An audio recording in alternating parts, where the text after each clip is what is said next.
Oggi parleremo di foto e video. Per essere presenti bene online è fondamentale avere dei supporti multimediali di qualità. Tuttavia non è necessario per forza assumere dei fotografi o dei videomaker.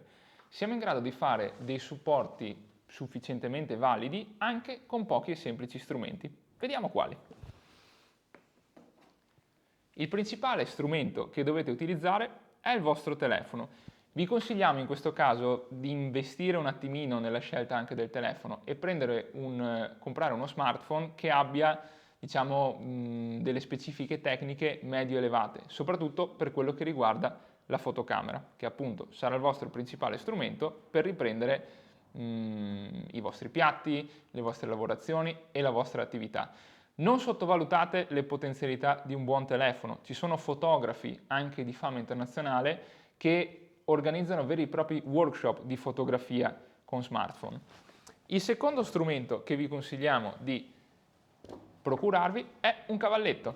Un cavalletto come questo può costare qualche decina di euro, lo trovate dal vostro fotografo di fiducia sicuramente, e vi permette di fare dei supporti che abbiano le stesse caratteristiche ripetute. Ad esempio, se avete un ristorante, potete posizionare un cavalletto nella zona deputata alle fotografie del vostro piatto. Di questo modo avrete sempre delle fotografie uguali tra loro e non magari più dritte o più storte. A tal riguardo vi consigliamo anche di utilizzare la griglia accessibile attraverso le impostazioni della fotocamera del vostro smartphone. Questa vi permette di avere delle linee guida e assicurarvi che le vostre foto siano sempre dritte.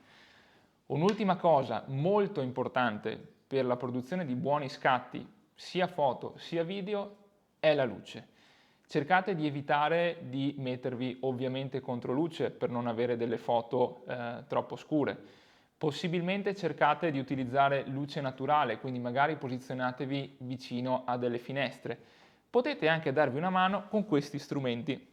Esistono in commercio, sempre dal vostro fotografo di fiducia, delle piccole luci portatili che hanno un elevato livello di potenza.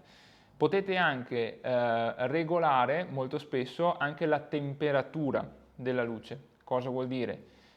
Molto semplicemente potrete attraverso le impostazioni dei vari pannellini ottenere una luce più calda o più fredda a seconda di quelle che sono le vostre esigenze.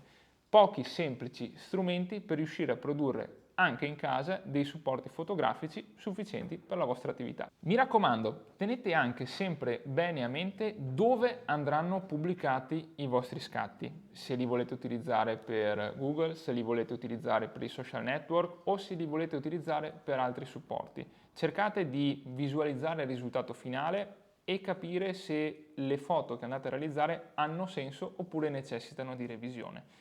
Un'altra cosa molto importante è l'utilizzo degli spazi per queste immagini.